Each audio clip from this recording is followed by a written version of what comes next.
Spags, we made it to Monday. I'm having a little case of the Mondays today. It's raining. I lost in DFS, but will you cheer me up? Oh, I think if there's one thing you can rely on this show, Pete, it's me to cheer you up. And I've got some good bits for you. We've got our snap takeaways for week 7. We've got a little welcome to the family where we'll put on our finest Italian wares and welcome some fine folks to the family. And we do have a Monday night football game, Saints Seahawks, to talk about and even build a lineup for. So Pete, hit that intro and we'll get that enthusiasm going.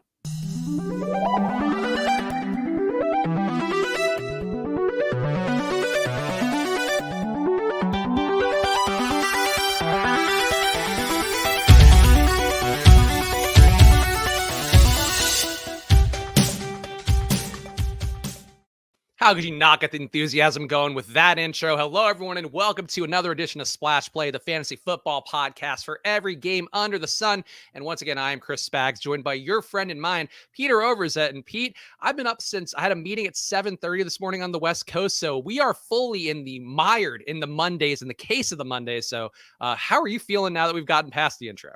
Yeah, I was just complaining to you pre-show that on Mondays, it's the only day this happens, but my chest actually hurts from talking so much because I do my solo lineup review from 10 to 11, and I just did a 30-minute solo first look salaries for the Mayo Media Network there. And then I come here and I'm like, why does my chest hurt? Oh, it's because you've been talking nonstop by yourself for the past 2 hours. Yeah, people don't realize the sacrifice that goes into every single episode, and as Pete and I have to work through it. But I do feel like that is maybe your eyes falling apart. You can't talk without your chest hurting. I feel like it's a lot of worrying signs, Pete. Should I do need this. It is a good reminder for me to get my blue blocker sunglass, although I don't like the kind of like reflection that you see in it. So, we'll just power on through. Oh, so you're just going to suffer for your art. That is what it sounds like. Well, I should probably wear it when I'm not on air and then take them off when I am. So, lesson learned.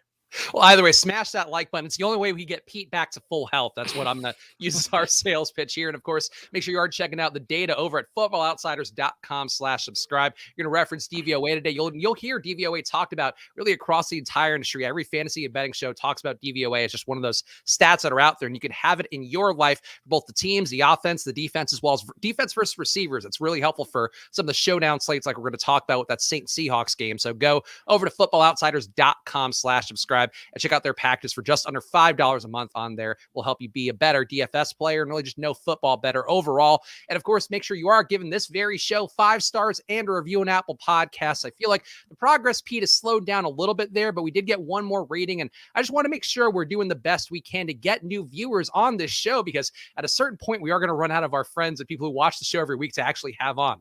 Well, I will say the Twitter reviews, though, coming in strong. I mean, Joshua wants to be on the show really bad. And so if he doesn't come up on the wheel, we can just invite Josh on the show as well.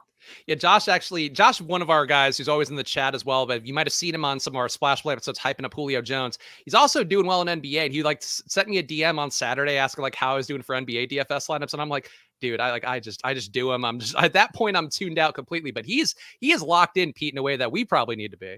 Yeah. How are things going now with the double dipping NFL and NBA?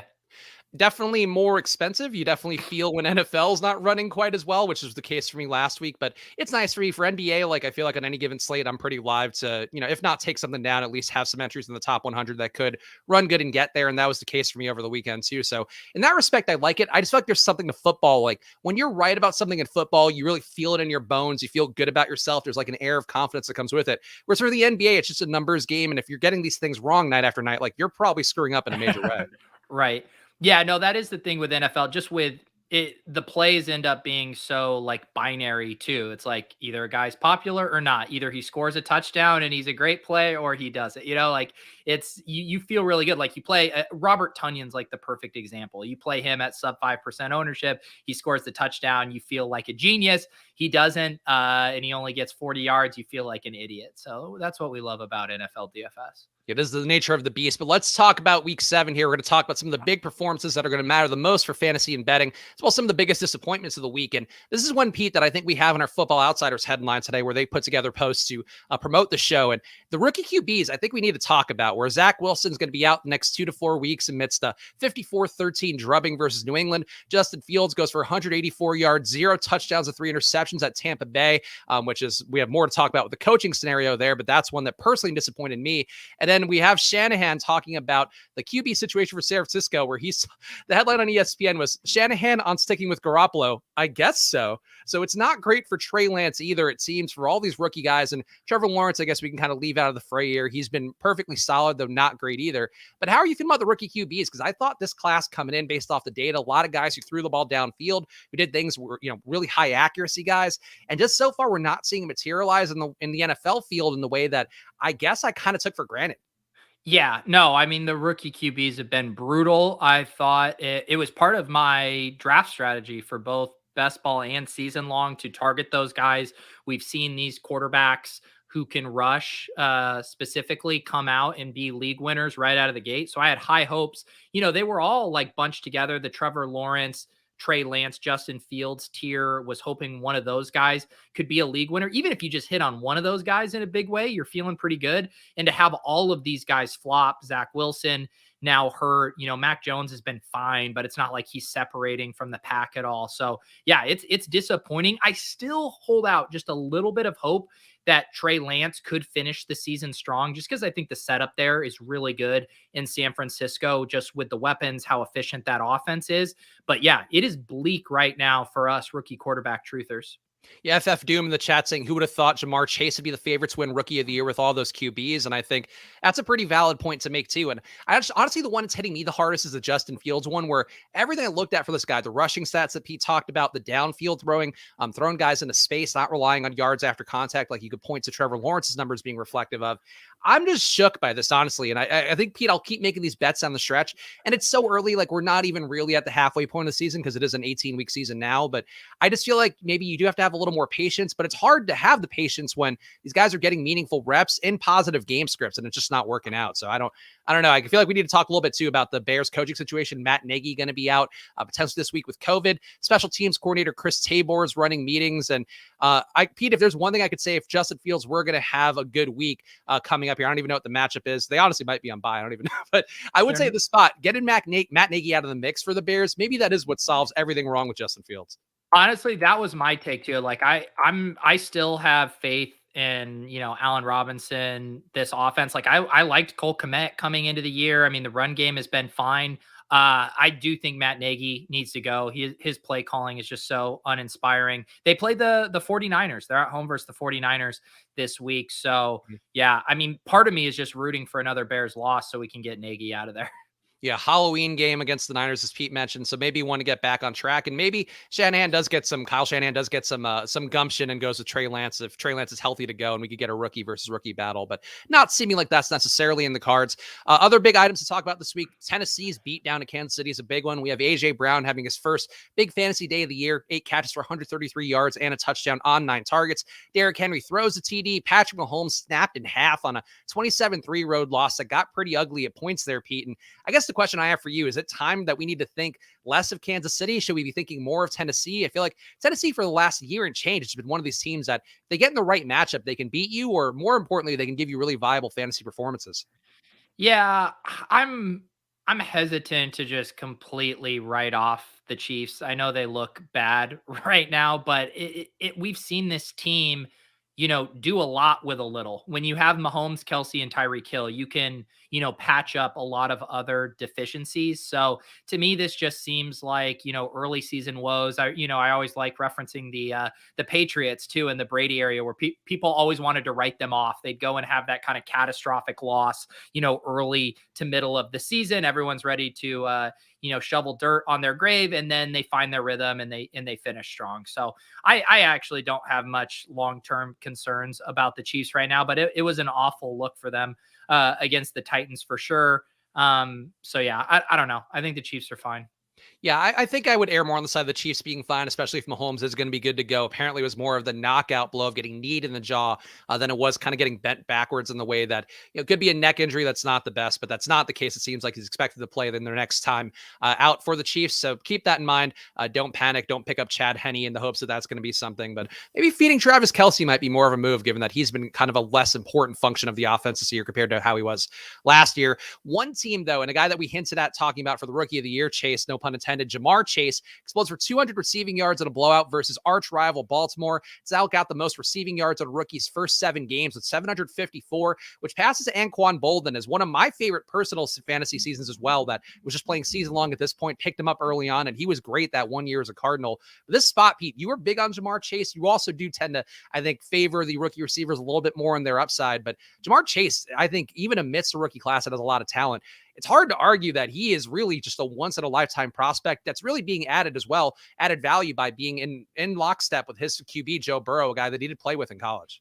Yeah, super impressed with Jamar Chase. Anyone that's, deep into the prospect profile stuff knows that he was just an insane, prospect. Like, he outproduced Justin Jefferson at LSU when they were together. And Justin Jefferson is one of the best wide receivers in the NFL. So he's completely legit. I am guilty myself of having the take that I thought T. Higgins would still be the better Bengals wide receiver this year. I was definitely on board with the Jamar Chase is going to be a superstar, but we've seen these guys where it takes some time for them to come in. Even CeeDee Lamb last year, who isn't as good of a prospect as Jamar Chase, he took a little while to kind of find his feet and then get going. Of course, Dak gets hurt and that kind of changed things. But for Jamar Chase to come out of the gate and just the way he's able to put himself in position for these big plays, yards after the catch, like week after week. It's incredible. And yeah, he is. I wrote in the newsletter today, I think he's going to be a second round redraft pick next year. I assume he'll be going like late second, basically where DK Metcalf and AJ Brown were going. I think he's that much of a stud. And yeah, got to keep jamming him in DFS. And I think the difference too with him and even that Anquan Bolden season that we're referencing in CeeDee Lamb last year, like those guys were getting there through PPR points, through a lot of short burst kind of catches. And then, some big plays. Bolden was a good run after catch guy for his entire career. But Jamar Chase, like you mentioned, like he really, like we talked about Robbie Anderson being our splash play mascot, and we'll always have a special place in our heart for guys like him and Chase Claypool for the years that they had last year. But if anybody really represented what splash play is all about, guys getting downfield, guys breaking big plays when seemingly there is no way to do it. That play yesterday where he avoided like 5 tacklers en route to the 1 touchdown was just insane. And I think that's what Jamar Chase is. Like, he is the guy that we should have really pinned all our hopes to as a splash play mascot, instead of this fucking Robbie Anderson is an albatross. Yeah, the problem is the again, the drafters have gotten so sharp. In previous years, like CeeDee Lamb was an 8th round pick, and going further back, these rookie wide receivers were really, really cheap, and you had to pay a premium for Jamar Chase. You had to be willing to take him in the 4th round at times. He got all the way up to like early and mid 4th round in some of those underdog drafts. So my whole question was, how much meat is on the bone here at a 4th round cost? Apparently a decent amount. Like I said, if he's a 2nd round pick next year, he's, outperforming his draft slot by even a couple of rounds right now, it's crazy. So yeah, all aboard the Jamar Chase train. And I assume we'll talk about another stud rookie in Kyle Pitts here in a sec. Yeah. Also, I just want to point out the Bengals in first place in the AFC North, 5-2. And just real fast, Pete, they're plus 350 to win the AFC North. The Ravens still a favorite, minus 120. So maybe that does throw a little rain on the parade of the Bengals. But I like that bet a lot. Like, I know I'll be in a legal betting state shortly with a move to Pennsylvania. And I think for me, these are the kind of bets we probably need to do a little more talking about, because I don't think the Ravens should be a minus money team to win the North. I know the Bengals maybe were putting a little too much hype there, but great offense, defense, that's been pretty game. I just feel like they should be definitely closer to the Ravens and shouldn't be that far behind. Yeah, the Ravens were weird yesterday. I did not think that was a spot where the Bengals could be able to put up that much production on them. I don't know, same thing, like from a fantasy perspective, I don't really worry about them. I'm excited that Bateman's in the fold there. Marquise Brown and Mark Andrews continue to play well.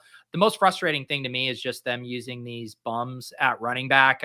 I know that Tyson Williams has been in their doghouse for whatever reason, but he's the only rusher there that has any actual juice. So I'm hoping that he can take over there. And then I think this offense can actually get fun. And let's talk about the NFC West real fast. The Cardinals staying undefeated at 7-0 in a 31-5 game against Houston, where no player 3x their salary, though, as we talked about in our ride or die picks, or my one pick that I got right this week as we continue to shoot for the moon with all the 10-pointers.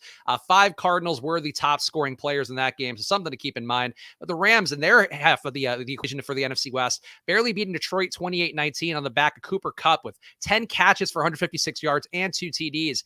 So, Pete, the question I'll ask for you, and I think I probably talk about the NFC West more, not because of the West Coast bias, just because I think it's a really interesting division where these two teams, the Cardinals and Rams, I feel like are heading towards a battle of the Titans, no pun intended, coming up later in the year. But this spot, I guess the question I have for you, Pete, who do you think can win the West out of the Cardinals and the Rams? And it might be a separate question entirely. Which team would you rather have for fantasy if, let's say, you were doing a best ball draft, you had access to either all the Rams or all the Cardinals? Who would you rather have? I think the Rams for both. I mean, it does hurt taking the hit from Kyler down to Stafford, but just the ceiling, I think because they're more concentrated, that I guess that for best ball that it's interesting. It's like, oh, I can just have all the running back production or that. But like as far as usable stuff, knowing it's mainly funneling through Darrell Henderson and Cooper Kupp, I think makes them kind of the premier play. And Cooper Kupp just has a ceiling that we haven't seen from any of the Cardinals wide receivers yet, just because it's so spread out. So I like the concentrated nature of the Rams. I still think they're the more kind of all around good team or better team. So yeah, slight lean to the Rams, but I think they're both pretty fun for fantasy. Yeah, I think both definitely going to be live down the home stretch here. And I would agree with you. I would take the Rams guys for a best ball type scenario where you're going to get Cooper Kupp with that incredible ceiling we saw. The floor has been there week after week. And then Darrell Henderson, we know games where Cooper Kupp is probably going to have shortfalls. You're probably going to see more Darrell Henderson running out that clock. So, and if Darrell Henderson's hurt, Sony Michel's going to get a pretty similar workload. So there's something really clearly defined to me that's appealing about the Rams. But the Cardinals, certainly a team that continues to be world beaters time and time again with their core of guys that can go off at any moment. And then the last item I have here, and this is kind of a general one, Pete, and I know, of course, people should be checking out the Fantasy Life newsletter to see all the nuanced takes you have about every single game pretty much every week. But yesterday we had the Falcons de-emphasizing Mike Davis for Cordero Patterson and their win versus Miami. And as Pete mentioned, Kyle Pitts goes for 163 receiving yards in that one. The Giants beat the Panthers with solid but not great days for everyone. All the Pats running backs went nuts in the Jets blowout. This is more of a general question for you, Pete, but are there teams right now that are starting to show some signs of life in terms of fantasy, in terms of betting, in terms of whatever, that you think are going to really pick up interest for you in the back half of the season? Yeah, that was wild. What all 3 Patriots running backs absolutely crushed yesterday. Even JJ Taylor had 2 touchdowns. I think the winning Millie Maker lineup was it? Did we cover that yet? Yeah, Damian Harrison, Brandon Bolden in it. I don't know. I still think this is more a product of the Jets being awful than it is the Patriots being world beaters. What will be interesting, when I was doing my first look DFS salary thing a few minutes ago, everyone is going to see what the Patriots just did. And then you're going to have Joe Mixon going against this Jets team this week. And so I'm really curious from a DFS perspective, do people chase the box score with the Bengals passing game, which looks so good? Or does everyone try to see if Joe Mixon is going to do what the Patriots just did on the ground? So yeah, but to answer your question, what are teams or situations that could be turning around for fantasy? I mean, honestly, the Jets. I know they lose Zach Wilson, but Elijah Moore looked good. I've had high hopes for him that as a rookie that he could finish strong. I mean, he wasn't in the Jamar Chase, Devonta Smith, tier as far as, his quality of a prospect profile, but he was a legit prospect that was ripping up preseason. And then Michael Carter, their other rookie, he came out of the bye. I believe he had 9 targets yesterday. So I'm pretty excited about the Jets just from a more like a season long perspective. But if that offense can just remotely put things together, I think those rookies could finish strong. Any world in which he'll be playing Mike White one of the following weeks here with no Zach Wilson? That's more your brand. Yeah. That is more my brand. You get to tout Mike White? I honestly haven't dug into Mike White enough. I was encouraged by the passing volume he had yesterday. It's never a great sign, though, for the backup QBs. And Pete's referring to last year. I really was chasing some backup QBs in a major way. Never a great sign when the guy you're looking up as a backup QB, there's a more famous person with his name. Like, I don't know who this Mike White American author is, but Michael Christopher White's an American writer, actor, producer for television and film, and also a reality TV contestant. I've never heard of this man in my life, and he gets the full page Google treatment here when you search Mike White. Yeah, I had never heard of him before yesterday, so that's how it goes. Yeah, well, I'll do some more diligence on Mike White. I'll come back with a very nuanced take on a backup QB that has a very generic name. But unfortunately for me, that was not yesterday. I did think, though, for what it's worth, he was not much worse than Zach Wilson, if you could be worse than Zach Wilson so far. Let's talk, Pete, about the low ball lineup real fast. And I don't think we need to do a full low ball review as we are trying to make good time. But hell of a low ball week for us, where I think you had a really strong tournament lineup that was still aided enough by having guys putting up zeros in a way that was helpful for you. But I dominated in low ball this week, and it was also because of Zach Wilson getting hurt. But I feel like this might be our calling here, is not worrying about making high scoring lineups. Let's just make the worst ones we possibly can every single show. Yeah, let me pull this up right now. You live by the Burrow Jamar Chase stack, and boy, did I die by it. And I'm pretty sure my low ball lineup was better than a couple of my tournament teams. So always nice when you're in that spot here. I'm having to go through my history. I had way too many showdown lineups last night that it's making this hard to find. Okay, here we go. I did take down the low ball tournament in the way you don't want to take it down here. 143.54 for me. Very happy with these ownership percentages, though. To get these guys all only 1/3 owned in the field looks pretty nice. Spags, you got to laugh at that. You're just nodding. I was just nodding along, and I'm like, oh, he's making a joke point and not a real point. That's what happens on a Monday for us. Yeah, just absolutely brutal to get 67 from my primary stack there. Hopkins was fine, and I have to take the 2.8 points from Tevin Coleman, who didn't play. But let's see, Willis here in the mid tier, really trying to game things, backfired on him. You got to add 12.9. You got to add 8.6. That's another 20 points, 153. So Willis is technically last this week in the low ball tournament. Hate to say it, Willis, and then Spags. I mean, even though dominant low ball showing, we can say. So you get up to what, 14? So you're like 90 or almost 100 there. Plus, who else didn't play for you? Blasingame? Did Blasingame play? I mean, Blasingame was available to play. He just did what he always does. Yeah, no, you ran away with this by about 40 points there. So yeah, the Zach Wilson injury, the Derrick Henry fade was super nice for you. I thought the wide receivers you chose were good. Yeah, you crushed it. No, it feels good. I do think I'm on a strategy here that's going to work. Of course, we will be doing low ball every Thursday with our viewer guests that we have on, assuming we can get somebody in the mix. But the low ball has been fun and was a bright spot for me. Though I did realize this week, like, I'm not going to play this as like a GPP lineup anywhere else, because I just didn't see a world where Kyrie Blasingame was going to explode onto the scene the way that he should. Yeah. Apparently, Willis is saying, by the way, he was in the game and ran routes. So Kyrie Blasingame deeply involved in that attack as well for the Titans. I was able to hold off the Kansas City Chiefs yesterday. Too sharp. Yeah, too sharp. Sure. That's what it is. Speaking of too sharp, Pete, are you ready to welcome some people to the family? I am. Let me take a sip of water. Let me really center myself. While I get into the costume here for, of course, one of our favorite bits where we are going to welcome Italian culture back into Splash Play with it, back in the public mainstream eye a little bit more. Have you seen the Island Boys meme at all? Okay. Yeah. Have you thought about content around it yet? Because it does feel like, I don't know if current Pete, but I feel like there's a previous Pete in here that would have been doing some Island Boys videos to try to catch the heat. Do we want to start doing Sunday Night Football, Monday Night Football, and Thursday? Because I did an Island Boy joke, because we, you call those games island games. So maybe there's something there. Spags and Pete, I'm an island boy. Because I'm an island boy and I wear the best. I put Alvin Kamara in the captain spot and I get them points. There's something to, I mean, honestly, our freestyle couldn't be worse than the actual guys' freestyle. Ivan Black saying, please don't. I don't know how you can't get caught up in the Island Boys excitement. Yeah. We're pushing the Italian thing, but boy, Island Boys capturing the world's imagination right now. Yeah, I think we do from now on all of our showdown content in the Island Boy. The problem was it was actually last night. I was like, oh my, because I saw some people starting to post cameos from these guys. So I went to their cameo page. These guys are fucking grinding cameos right now. Just like $150 a pop, just spitting them out. So maybe we use some Splash Play funds on an Island Boys cameo. So we're going, yeah. Maybe we could expense it. I think I just filed my expense report for October. Maybe I could squeeze that in for November, getting an Island Boys cameo. It's funny too, because they don't even go by Island Boys. Like, they're just being called that now, but it's like Faya Saida and Uncle Kiak, or I don't know what the fuck. They have really stupid names, and they're not leading fully into the Island Boys brand yet. No. Yeah, I'm captivated. I even watched this other like behind the scenes or like the making of these guys and what they were up to before. Apparently, they're like trust fund kids from Oh. from Florida, and then they got into lots of trouble, and then have like made content around being like bad boys.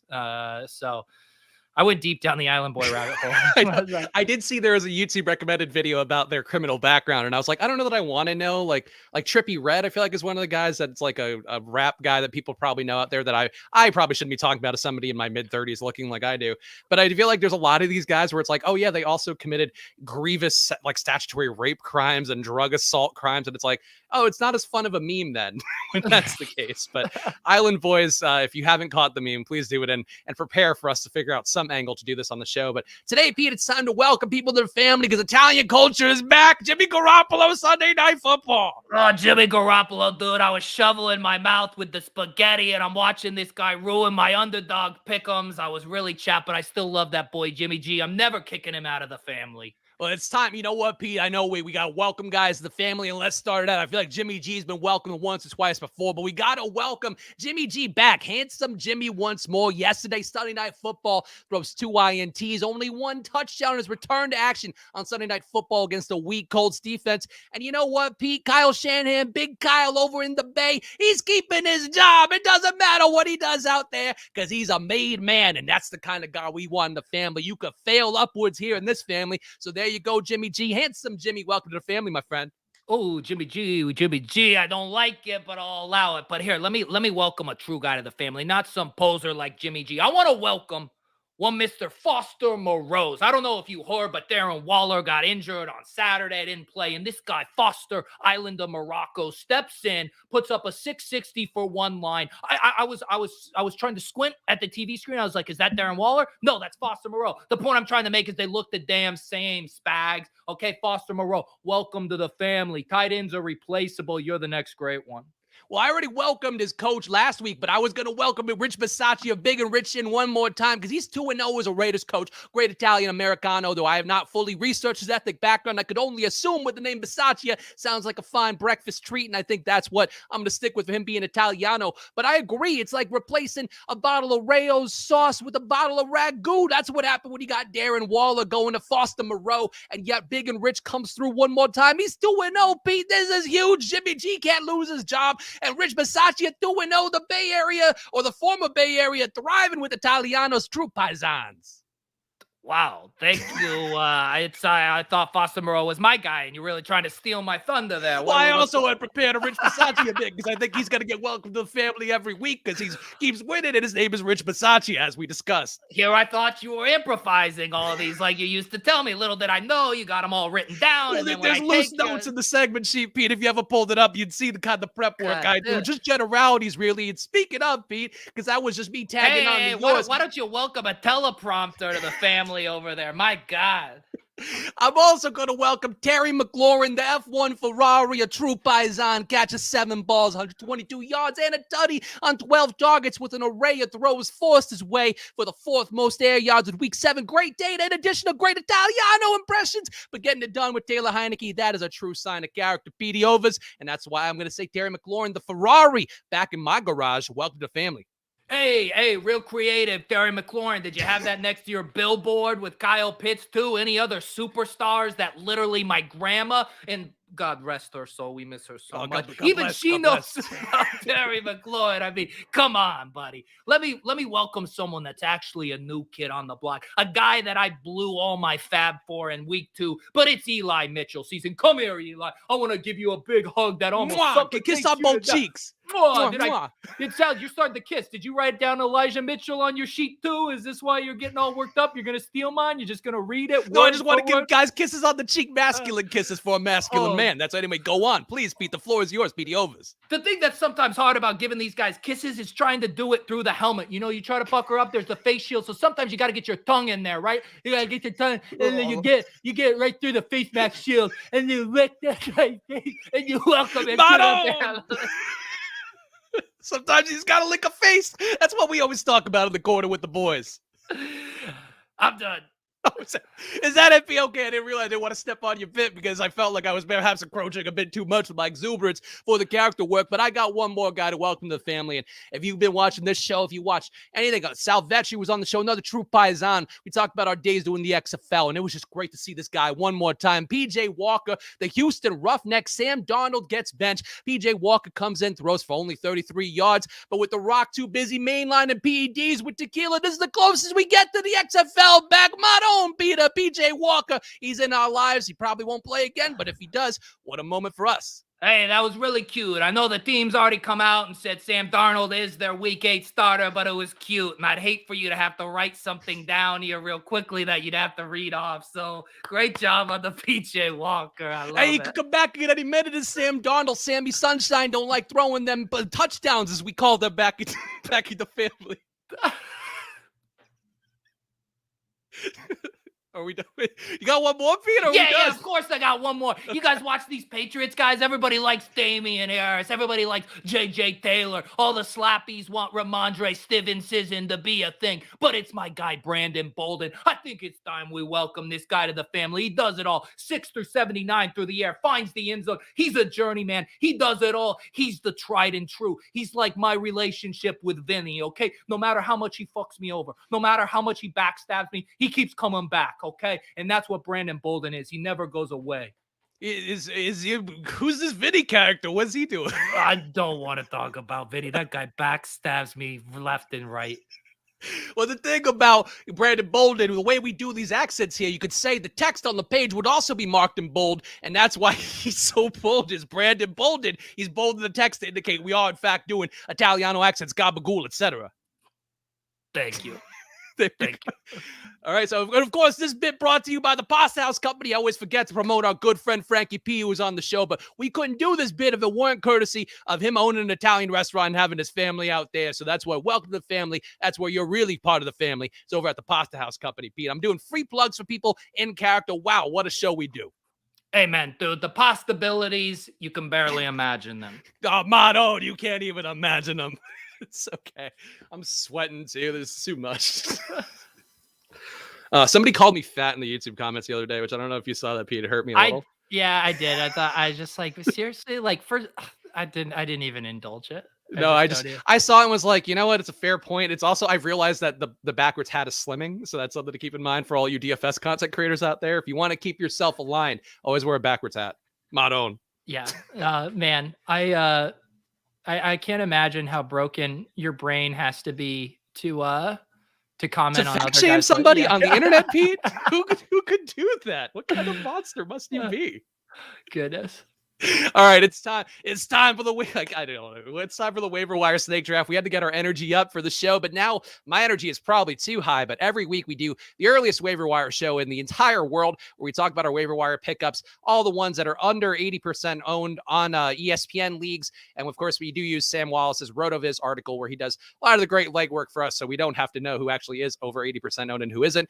And Pete, I always like to let you go first here, and I feel like we're hitting our stride now. I'm sweaty. I'm wearing a hoodie, so let's this is fucking bullshit. You say you like letting me go first when there's not an obvious pick. It's so transparent. I actually think that if what are you laughing at? Colin's chat saying I'm a Spumoni boy. I'm a Spumoni boy. And trying to get the gabagool. I'm trying to kiss Eli Mitchell through the face mask. Licking a sweaty face mask that's been rubbed in dirt just to show that he's welcome to the family. Yeah, you're a snake for trying to give me the first pick here and acting like you're so generous. Fine, I'll do it. Should I take Brandon Bolden? I'll do it. I mean, I think he's proven that he's got a role with James White being hurt, so I think that's a reasonable one. Yeah. All right. We'll take Brandon Bolden. I get he's a PPR play for sure. I don't think you want to pick him up in standard leagues, but I trust you all are at least playing in half point PPR leagues. But yeah, Brandon Bolden, my Italian alter ego already waxed poetically about him. But yeah, he is he's getting 4 to 5 targets a game, and the team trusts him. And I actually think heading into this game against the Chargers, where it will not be as favorable of a Damian Harris rushing game script, I think Brandon Bolden will probably see another 5 to 6 targets in that spot. And during the Bipocalypse, the Binados, the By 2K, the By Sage, I think Brandon Bolden could really help out in a pinch. I think that's a reasonable one. He was running routes, I think, to people's consternation out there. And he's clearly been ahead of JJ Taylor in the backfield overall, according to the routes run, the snaps per game. So I think if you are going to take a guy, chase one of these big days, probably would be wiser to take Brandon Bolden than JJ Taylor on waivers this week. And I will take the 2 picks on the turn, which are going to be very difficult to do this go round. But the first guy I'm going to take, apparently available in 95% of leagues. And I have to say, I'm surprised his role has started to kind of materialize in a positive way, because I thought Randall Cobb being back in the fold would mean not great things for this guy, but Allen Lazard feels like he's getting that MVS role that people were talking about in the preseason. He's getting enough touchdowns here. The scoring, Sam Wallace has a really nice graph as well, outlaying this on rotoviz.com if you want to check it out. And of course, check out this article too, because it does do a good job every week in a way that we can't go quite as deep on this segment. But I feel like Lazard, Pete, just keeps getting there week after week. And to me, anytime that you do see Devontae Adams kind of regress, or especially a week where Devontae Adams and Aaron Jones don't have great games, it's got to go somewhere. And that's probably the Lazard and Tanyan weeks. So I feel like Lazard, to me, if you're desperate at wide receiver, definitely one guy who's at least getting a run. Yeah, it's kind of like the musical chairs with those Packers guys. They're just kind of always cycling through, which one is going to have the big game. But yeah, I don't mind Lazard there. This is where you normally try to trap me into stealing your pick, but it is still your pick. It is still my pick, of course, because we are doing it snake draft style. And I'll take this guy one more time. And I guess I'll honestly just keep taking him until he is owned in enough leagues. But KJ Osborne, I think, has been pretty impressive overall. I do expect that, he's going to have the weeks where he's not doing a whole lot, because Justin Jefferson's a monster. Dalvin Cook's a monster. Adam Thielen can be a monster. But I think he's shaved enough production away that he should be owned at this point. And, it's Bipocalypse, as Pete mentioned. So in this spot, I think take 2 wide receivers and hope one of them pays out. And I think KJ Osborne is probably about as viable as anybody at wide receiver. Yeah, I don't mind that at all. I mean, at least different than kind of the Packers. It's definitely more of a concentrated target tree there. He's basically, I feel like he just kind of alternates games with Tyler Conklin. Like, the offense can't support Thielen, Jefferson, and both of those guys, but generally one of them has a solid game. I'll do our cover boy, and I'm going to sneak this one in. We did him last week, but per our rules, he's still available in 82.8% of leagues. So let's do Rashad Bateman here. He was out targeted yesterday by Brown and Mark Andrews. I think that is to be expected. But he is running a ton of routes. He's basically kind of sliding into the role that Sammy Watkins had, which I think should give him a nice runway. And I think he's more talented than Sammy Watkins at this point in their careers. So I'm excited about Rashad Bateman. He still feels like the kind of stash who could really see an increased role as the season goes on.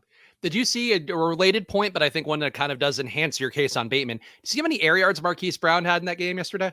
It was a ton again, right? It was 320 air yards, which would put him ahead of number 2, T. Higgins, who had 179. So he had 150 more air yards than the guy who was number 2, or 140 rather. Yeah, it's wild. We know what his role is, and Marquise Brown. I played him in DFS yesterday, and anytime he's sub 10% and he's getting that many air yards, he's going to be a very good play. Yeah, Lamar throwing the ball deep downfield, and at some point, Bateman's going to get some of that off the table. But Pete, you got one more pick here for the turn, so take who you want. Yeah, let's see here. Let me see if I can get anything fun for you guys here. Any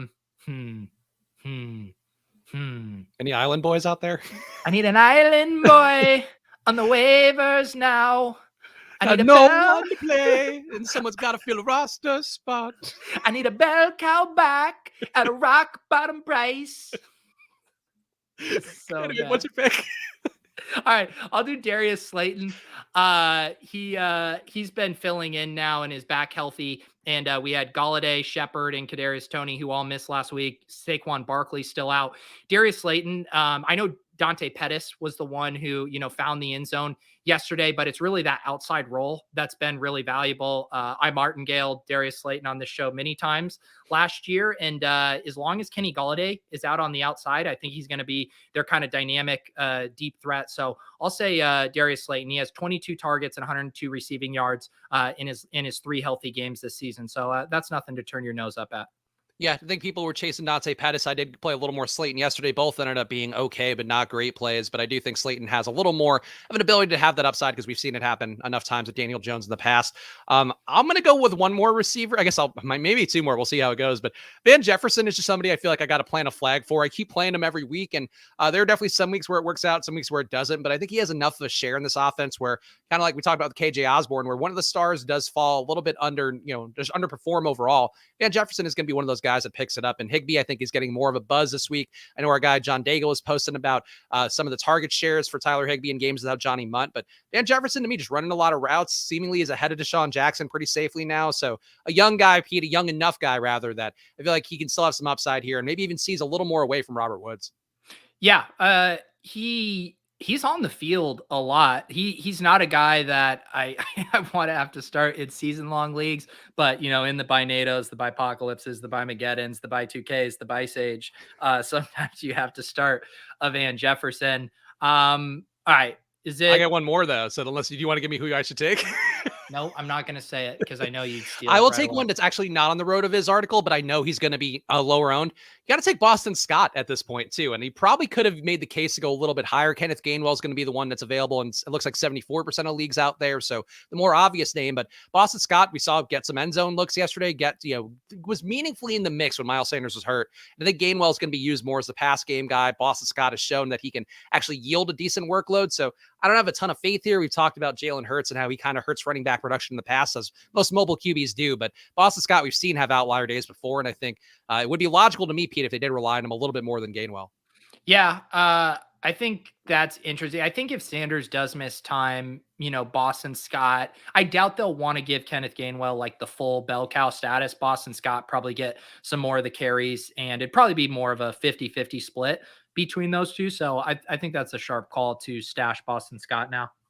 Also, apparently on Monday Night Football on the Manning cast tonight, Pete, will be Marshawn Lynch, Tom Brady, Drew Brees, and Sue Bird, WNBA Hall of Famer, or maybe Hall of Famer, at least should be, and queen of the run it backpacks on Top Shot as well. Sounds like a nice crew of island boys calling the game for you. Sue Bird is here, gonna make some buckets too. Bears Hicks is gonna be mad if we keep doing this. But we're island boys, even though we live on the Florida Peninsula. Go on. Anyway, it's good because, honestly, they set the bar so low with the rhyme scheme. You can just say anything and it's in your head. And it's fine. I literally, as I was doing my deep dive, my 50 hours of research on the Island Boys last night, I literally was having the conversation, why did this go viral? And trying to think. And I literally thought it was someone singing to themselves in the shower, just making up their own lyrics.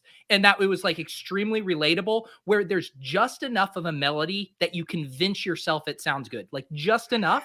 And I think people just related with that so much. And of course they look crazy and they were in a nice looking pool and stuff. So that is my theory, is that it sounds like we all think or hope we sound when we're singing to ourselves. Well, I'm also surprised we haven't seen more of them appropriating the patois culture of things, which they should probably not be doing in that voice, but because they have, now we can do it and make fun of it. And that's the slippery slope of content these days, Pete. And I have to say too, one thing which let's put a pin in this for the future. In the future, I bet there will be a Netflix documentary on these guys within a 1 week window to capitalize, kind of like Tiger King, where it's let's get all this content out immediately. And we're so close to that moment in time, but not quite yet. You just mean of just having the production infrastructure to just whip something up right away. Just to immediately have an Island Boys documentary that's getting 7 million views on Netflix, or maybe YouTube. Right. Yeah, if Netflix dropped an Island Boys documentary this weekend, it would be what everyone would watch and talk about the whole. Yeah, and they would be even more famous. And honestly, they're already alarmingly famous given the fact that we're talking about them for about a quarter of the show. Yeah. That's Island Boy life for you. But there you go. There's a waiver wire snake draft. Wait, did you take the last pick? No, you didn't. No, it's my turn. Yeah. Joshua Frick. Yes, the Splash Play apparel is out. I have the link down below on my Shopify store. I can even show you guys. Let's do real quick. I know this is taking a detour here, interrupting my we never do that on Splash Play that much. Oh yeah. But I'm actually going to be putting in an order for some of this stuff. This is the first dad hat that I've put in the store, but I feel like our logo on that pink dad hat looks so good. We also have the yellow Splash Play beanie. We got the classic white hoodie that I think looks good. We got a shirt and a mug. So there's the splash play collection right there. I might be getting that beanie with the cold weather coming back into my life. And I used to be a big beanie guy at one point in my life, Pete, and then came a backwards hat guy because legally you have to do that when hosting DFS and betting shows. But I think, the dad hat, the beanie, like we got some looks, serving up looks here on the channel. This is in if you're having a gender reveal party, you get the the pink, the baby blue there, and then you're ready to go there for your party. I also like the description too. Now that I'm going to be a dad, we need a dad hat. How did that become the brand? Is it because of the bent brim and dads wear bent brims more? I'm actually not sure the origin of it. I guess I don't know. Is it just like is it a 90s thing? Like the soccer dad, soccer mom, soccer dad thing wearing a random cap? I don't know. I was getting targeted by some dad brand company that does like all these silly, ironic hats that are in that same style. So it's something out there that we're not aware of, but we're so ahead of the curve, Pete. And I feel like your logo too, like you are like peak influencer, not Pete influencer, peak influencer with your logo on there, where it's like, I feel like I'm part of a trendy fashion brand. Good. That's the goal. Yeah, that is the goal. All right, let's do the ride or die picks for Monday Night Football. And I guess it's worth catching up that I did not have a great week in ride or die picks. Pete, you had a slightly better week, which has been the case more often than not. Actually, I think we might have done the thing again where our guest got fucking smoked because they don't know how to do this game that we've turned it into. Really? Yeah, I think Gretchen might have gone over as well, if I'm recalling correctly. How did I do? You had more than me. I know you had at least 2 10-pointers. Let's see. You had 2 10-pointers and 1 3-pointer. You got that Terry McLaurin would outscore Devontae Adams. You got that Myles Gaskin would outscore Calvin Ridley by 2.5 points, which unfortunately I doubled down on and then was incorrect on. And then you also got that that the Bucs defense is going to outscore Justin Fields. And then I leveraged off of that. So the leverage thesis that has been really working in my favor, Pete, is really apparently not working in my favor at all. Yeah. You live by the leverage and you die by the leverage. Nice to see you got wrecked. It actually is hilarious. So okay, so Gretsch went 0-11. And obviously, to be clear, this is not speaking at all about Gretsch and his skills. It's more the mind games that go on here. But Gretsch just missed one on Hollywood Brown, as our guy Willis is pointing out there. Last week, Al Zeidenfeld puts up the offer. Let's see. Week 5, we had Daigle putting up 1-14, but he only got a 3-pointer. So we're really bringing people on this show just to emasculate them with this pick structure that we are also being emasculated by. Yeah, which reminds me, I need to line up the next person to emasculate for Friday. So we'll have to talk about a guest that wants to step in. I mean, maybe I need to, I always explain to the guests like how it works. I'm trying to think what can we do to level the playing field? Should we just make a highlight clip of just kind of me just running psychological circles around you guys when we play this game? I mean, I think that would be the best way to explain it. I think it's just more that don't be afraid to be wrong is what I would say when bringing people onto the show, because we've realized like this isn't great, it's not great picks based content, but we do present more of a case. So I think the hot takes way you framed it is probably the best way to do it. Yeah. Yeah, definitely. so bring your heat here, but we'll bring some heat for Sunday Night Football, and we'll try to build a lineup too. We got New Orleans getting 22.8 implied points, Seattle getting 18.8 implied points this game, so not the highest total spot according to Vegas so far in this one, Pete. But I guess I'll let you take the first ride or die pick, and normally for the Monday Night Football games, because we are Island boys, we do only do the showdown captain picks for this one, Pete. But follow your heart here. Who do you want in this game? I mean, it seems unfair because it does seem like there's such a slam dunk captain in this game tonight. So, but I'm always looking to grind out all the edges. I'm here to lay ruin to my opponents no matter what. So I'll take Alvin Kamara captain. Alvin Kamara captain does seem like a very plus EV move overall, though probably will be very highly owned based on the ownership projections out there. And so I have a 2-pronged ride or die pick where I also want to pose a question with this one, but I'm going to take Geno Smith one more time because I think at some point this has to pay off, and the numbers from him I think have looked pretty decent. An 80.5% adjusted completion rate on the year. I think he's running bad, and it is Geno Smith, and maybe he's just going to run bad forever. But in this spot, I think he's going to have a little better performance under pressure, where he's had a 15 QB rating so far when pressured. Geno Smith is looking pretty good. And the question part that I have, Pete, actually, well, you don't have this link, but if you pull up the show notes real fast, somebody tweeted us asking about a Geno Smith jersey and saying that they were going to get a Geno Smith jersey. And I believe is some guy with a play on Steve Harvey as his name, but he said he was going to buy this one. And I don't think that more than 5 people have bought a Geno Smith jersey at a $120 price tag. That would be my guess. That would be Fascinating data to have. Mhm. I would love to see that. All right, I'm pulling this up right now. Let me get this tweet up.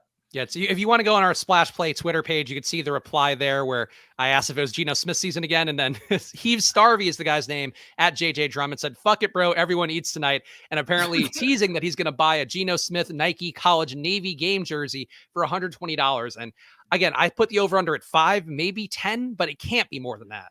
Wow, this is incredible. I love this interaction here. I don't even know if I recognize this account. They just adding us to say Tyler Lockett's isn't. You love to see it. We're expanding beyond just the Deposit Kingdom universe. That's what we really want out of our lives. That's right. Wow. Let's find out a way. JJ Drummond, if you actually do this, how about this? If you send us a photo of you wearing the Geno Smith jersey, you'll get the fast pass to come onto the show, one of the Thursday shows, and I will send you a $25 gift card to get a Splash Play shirt or dad hat or beanie. So if you can send proof of you wearing this Geno Smith jersey, and you can't just go Google image. This is like, you got to verify a Reddit AMA. You need to be holding up a sign with your jersey that says "I love Splash Play." Ideally, one that makes it look like you're being held hostage, because in some respects you are. And you know what, Pete? Let's go one beyond. I will make this offer to anybody that owns a Geno Smith Seahawks jersey right now. Okay. Wow. All right. So we're putting the word out on the show. Like, I don't think we need to put a tweet out for it. But I want to make this challenge where if anybody out there owns a Seahawks Geno Smith jersey, not a Jets one, I'm sure there's enough of those, but the Seahawks premium $120 one, they can be on the show and have whatever agenda they want, and then we'll make the best of it. Joshua Frick is literally already in his car driving to the thrift store to buy a Geno Smith jersey right now to get on the show. I mean, Joshua, the law of averages is going to get on one of these weeks, but I do think if you want to get on and really ingrain yourself, if you want to be welcome to the family on this show, boy, get yourself a Geno Smith jersey at $120. That, they say, everything has a price. That's what it costs to get on the show these days. $120. Yeah, we're going up in value, and that's unfortunately there he is. The way to do it. Damn, I'm going to get a Geno jersey. Again, look, if you want to be committed to a bit here, like we are on the show, embarrassing ourselves day after day, you could definitely be committed to the bit and get a Geno Smith jersey for yourself. But time to build ourselves a lineup. And Pete, you did make your Alvin Kamara captain flag. I planted my Geno Smith one. So I'll let you take the first pick and decide how this lineup build is going to go here for, of course, tonight's Monday Night Football game with the Saints and the Seahawks. Yeah. So, I mean, let's, I kind of know your tendencies. You like to have a dinner, an appetizer, and a dessert full of chalk. So I am putting this in a singletry contest for us. Mano, you put some rail sauce on that, and oh boy, just like Mama used to make a nice chocolate meal. Oh goodness. Yeah, let's go ahead and just put let's get creative. I'm gonna let you pick the captain. I'm gonna put Kamara in the flex, and I'll let you pick the captain. Okay, so let's get real creative. And honestly, I don't know. I know this guy was activated off of IR, but I don't know if he'll be playing for sure. So keep your eyes peeled before you do this. How about a Traquan Smith captain?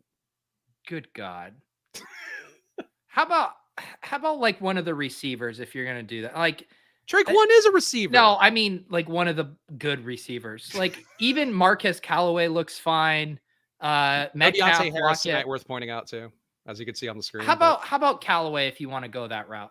Well, I mean, but my thesis here is that Traquan being back is what's going to cut away from Callaway. But Traquan has never shown like the ceiling to be a winning captain. He's shown the ceiling last year. Fine, I don't want to argue. No, I think it's a worthwhile debate. I mean, Jameis would also be a pretty viable captain, I think, if you want to go that way. Let's see here. It doesn't even sound like he's gonna play. Is he? I mean, he was designated to return. I don't know. I didn't see the practice windows. It's a 21-day window for him to come back. All right, so then let's go Jameis then. We'll play it safe. I think Jameis captain. And there's a real important part of the thesis too. No Taysom Hill, I think, is a big part of having Jameis a captain, and he'll be less owned a captain than Kamara for sure. All right, if we're doing Jameis at captain, then we should probably add Callaway here. Or you now we are out of Johnson, money. Adam Troutman, maybe. Well, it's your pick now, and we need to save some money. Okay. I think we got to take. Alex Collins is probably too expensive, right? You can tell Pete had a bad DFS Sunday when he's practicing bankroll management with the splash play lineup. That is true. I think I Pete, normally actually put these lineups in. This might be one of those episodes where I remove the screen share before hitting submit, and you just think I entered it. oh, that's mean. And one of these days, it probably is going to be a winner, and then you're going to be the one who's ruined the day, I'd say. Also, Josh was saying you said play it safe with Jameis captain. That is a fair point. That might Joshua, hands at 10-2 if you're driving to Dick's Sporting Good, man. All right. I will take one of the lesser running backs. How about we take the returning Rashad Penny at running back? Alex Collins banged up. Penny, we know, has had some draft capital invested in him, and at some point that has to pay off, right? Yeah. Hang on, Josh. Yes, if you buy it, buy it. This is the negotiation on the show. Again, we said anybody with a Geno Smith jersey, but it has to be in a timely fashion. If you bring us this in a month, it's not going to be relevant.